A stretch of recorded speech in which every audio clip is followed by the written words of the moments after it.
জোরে বলো, সখী অনুগত হয়ে যাব। গুরু ধরেছি গোবিন্দকে পাওয়ার ইচ্ছা। কাকে পাওয়ার ইচ্ছা? গোবিন্দকে পাওয়ার ইচ্ছা। গুরু ধরেছি, তাহলে আমি সখী ধরেছি কাকে পাওয়ার জন্য? রাধারানীকে পাওয়ার জন্য। শ্রী গোবিন্দের এই আনুগত্য পাওয়ার জন্য যে তিলক চৈতন্য মহাপ্রভু রাধাকান্তে গিয়ে রাধাকান্তের তিলক দ্বারা চৈতন্য মহাপ্রভু তিলক রচনা করলেন। এর আগে মহাপ্রভু রাধাকান্তের যাওয়ার আগে আমাদের অদ্বৈত প্রভু দীক্ষা নিয়েছেন। অদ্বৈত প্রভু দীক্ষা নিয়েছেন মহাপ্রভুর অনেক আগে। যেখান থেকে দীক্ষা নিয়েছেন তার নাম হচ্ছে মাধবেন্দ্র পুরী। নিতাই গৌর হরি বল। কি নাম? নিত্যানন্দের গুরুদেবের নাম মাধবেন্দ্র পুরী। হরিদাস ঠাকুরের গুরুদেবের নাম মাধবেন্দ্র পুরী। আমরা সব মাধবেন্দ্র পুরীর শিষ্যের শিষ্য পরম্পরা। মহাপ্রভু দীক্ষা নিয়েছেন তার কাছ থেকে? মাধবেন্দ্র গুরুদেবের শিষ্য ঈশ্বরপুরী গোস্বামীর কাছ থেকে।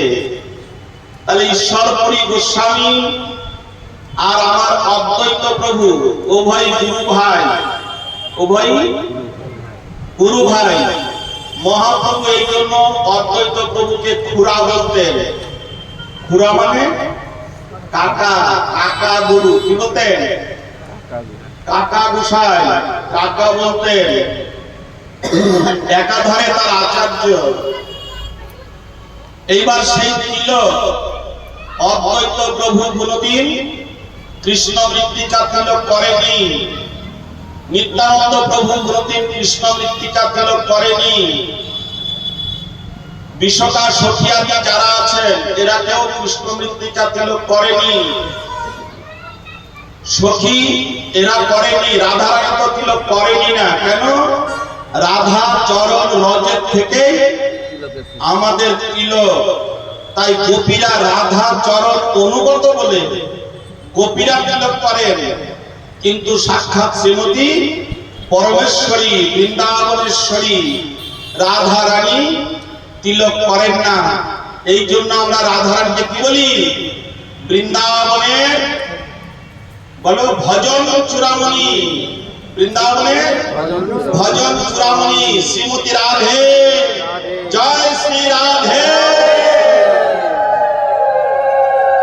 রাধে রাধে এই নামটা যখন তখন নেওয়া যাবে না।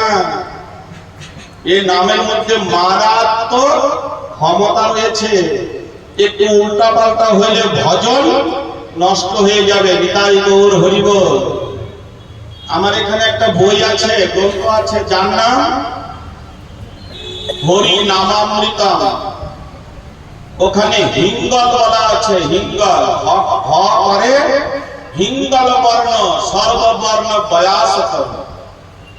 হিঙ্গল একটা রং, হিঙ্গল একটা রং বা বর্ণ। এটা কিসে কত মাত্রায় কি মিশালে হিঙ্গল বর্ণ হয় কেউ কি জানো? জানো? কেউ জানো না। 80% পারদের সঙ্গে 81 হইলে হবে না, 79 হইলে হবে না। 80% পারদের সঙ্গে 16% গন্ধক মিশালে কত শতাংশ? 16%। 15 হইলেও হবে না, 17 হইলেও হবে না।